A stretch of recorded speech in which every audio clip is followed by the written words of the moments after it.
Consigo falar do coração quando são coisas muito próximas a gente, né? Coisas que tu vive de fato, né? Isso traz pra gente ao mesmo tempo que me remete ao passado, me dá energia para o futuro. Sim, sim. E traz vários conceitos sobre crenças, tudo que traumatizou isso. Com certeza, essas crenças, elas me acompanharam durante muito tempo, né? Tanto que até meus 19 para 20 anos, eu tive muito medo. Pode não parecer, mas eu fui um cara que tive medo de dormir sozinho num quarto. Eu dormia com os meus irmãos, quando eles saíam ficava desesperado, apavorado, ou eu ia dormir com a minha mãe. Imagina a cena, sendo um homem de 19 anos dormindo com a minha mãe. E eu lembro que meu pai era guarda, né, de escola. E eu ficava chateado quando meu pai tinha uma folga e eu sabia que ele dormiria em casa naquela noite. Não por ter ele, não é isso, eu amava ele, né? Mas chateado porque eu sabia que naquele momento eu ia ter que dormir lá no quarto, meus irmãos não estariam e eu teria que passar uma boa parte da noite sozinho até eles chegarem. Então eu ficava muito preocupado, eu ficava com a luz acesa um bom tempo, não dizia nada para meus pais, até que meu pai dava um grito: desliga a luz, cara! E aí eu desligava a luz e ficava morrendo de medo. E por que te vinha esse medo, será? Eu acho que esses medos, eles vinham, gente, de várias coisas, né? Vinham de conversas que eu ouvia dos meus pais, de contos, vinham de sentimentos internos, pressentimentos. Eu era um cara, como eu sou muito sensitivo, parecia que eu tinha umas coisas internas em que me diziam que parecia que a qualquer momento alguma coisa iria acontecer. E eu criava dentro de mim alguns monstros mesmo, né? E esses monstros de noite, eles saíam da minha mente, conversavam comigo, entre aspas, né? Me assombravam, mas eram só as minhas falas internas, minhas crenças internas que estavam ali, só que eu não sabia como lidar com isso. E eu percebia que meus pais não tinham também estrutura emocional para trabalhar isso comigo. Então, os medos tomavam conta, né? Muito interessante. É interessante que tu trouxe da estrutura emocional e não é só financeira. Nós estávamos no Dia das Mães, agora há pouquinho tempo, e o pai e a mãe ali falou que é muito mais importante ter a atenção, o presente maior seria estar com ela, do que qualquer outro presente.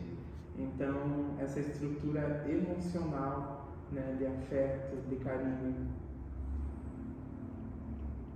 Essa questão de mãe, isso é muito louco, porque eu lembro que a minha mãe morreu com 64 anos, né? Morreu com câncer. E eu lembro que a minha mãe, pouco antes de morrer, eu tinha ido na casa dela, fui eu e a Andréia. E eu tinha comprado uma moto que em Bagé se chamava Garelli, uma motocicleta, né? Era o que eu tinha de melhor até então, quando casei. E aí fui de noite lá, feliz da vida, com a Andréia, tava frio. E eu fui mostrar pra mãe a moto, né? Olha aqui, mãe, a moto que a gente comprou e tal. E quando eu cheguei lá em casa, a minha mãe tava de cama. Minha mãe tava doente, né? Aí eu me sentei perto da cama da minha mãe, me lembro que eu peguei elas da mão, assim, né? E ela tocou na minha mão e fez este gesto aqui, ó. Isso aqui, até hoje eu faço. Herdei isso aqui da minha mãe. Minha mãe pegava minha mão e batia em cima, assim, ó, né? Nessa parte aqui. E ela me fez assim e disse pra mim assim: meu filho, a mãe tá indo. Ou seja, né? Ela quis dizer que ela estava partindo. Eu fiquei tão chateado ouvindo aquilo ali, disse: mãe, não tem. E se não me engano, aquela foi a última vez que eu vi a minha mãe falar, cara. Depois daquilo, a minha mãe teve isquemia cerebral. E eu lembro que a única maneira que a minha mãe mostrava agora, que ainda me amava muito e que se preocupava comigo, é quando eu chegava no quarto do hospital, onde ela estava, e ela lacrimejava. Lágrimas escorriam dos olhos dela, né? E eu percebia que ali ela queria externalizar o amor que ela tinha por mim. Só que ela não podia mais dizer nada, né? E aí eu me determinei naqueles momentos que eu seria alguém, que eu teria algo, que eu seria alguém até para que eu pudesse, eu sei que eles não estariam mais ouvindo mais as minhas falas, né? Mas eu queria que eles vissem que quão bom foi aquilo que eles me transmitiram em termos de amor, de carinho, educação. Os ensinamentos deles ficaram. Nunca tiveram nada físico para me dar em termos de grana, não me deixaram um bem material. Mas o que eles me deram foi algo que dinheiro nenhum compra, né? Exato. A gente nota em todas as histórias e o pessoal das mentorias falando que amam, em específico, fora todo o conteúdo que tu traz, as histórias. E nenhuma história tu fala que tu teve isso, tu teve aquilo, não, veio bem de baixo e através de ensinamentos, né, de aprendizados. E é interessante porque eu não frequentei uma escola, gente, uma escola que me dissesse que me desse uma mega ultra power base. Foi mais a escola da vida, os ensinamentos dos meus pais, né? E a vontade, porque eu creio até hoje, eu tenho certeza que meu pai, ele me formatou de uma maneira muito, muito bacana. Meu pai, ele sem querer, ele sem saber, sem entender, ele foi o meu mentor, o meu coach, porque meu pai me olhava nos olhos e dizia para mim, tu vai ser um baita homem. Ele dizia para os amigos dele, olha esse cara aqui, ó, vocês vão ver que homem eu vou tirar desse guri. Ele, todos os dias, ele me dizia, tu pode ser o que tu quiser, meu filho. O que tu quiser, tu pode ser. E isso fez com que eu começasse a imaginar coisas a meu respeito. Eu me via bem sucedido, eu me via de terno e gravata, eu me via tendo carro. Hoje eu tenho uma imaginação muito fértil. Eu consigo me ver de várias maneiras. Mesmo que momentaneamente o caos esteja instalado na minha vida, eu consigo me enxergar totalmente fora dele.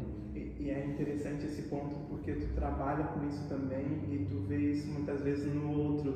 Ele tá, por exemplo, um cliente está na tua frente, está um caos tremendo, mas tu consegue ter a imaginação também e ver o potencial e acreditar. Muitas vezes como treinador, como coach, mentor, vai acreditar nele e ele mesmo nem acredita nele, mas tu olha, acredita, vê um oceano de possibilidades, né?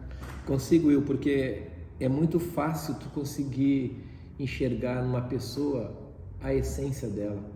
E como eu venho de uma infância onde as minhas crenças, as crenças ruins eram muito fortes, né?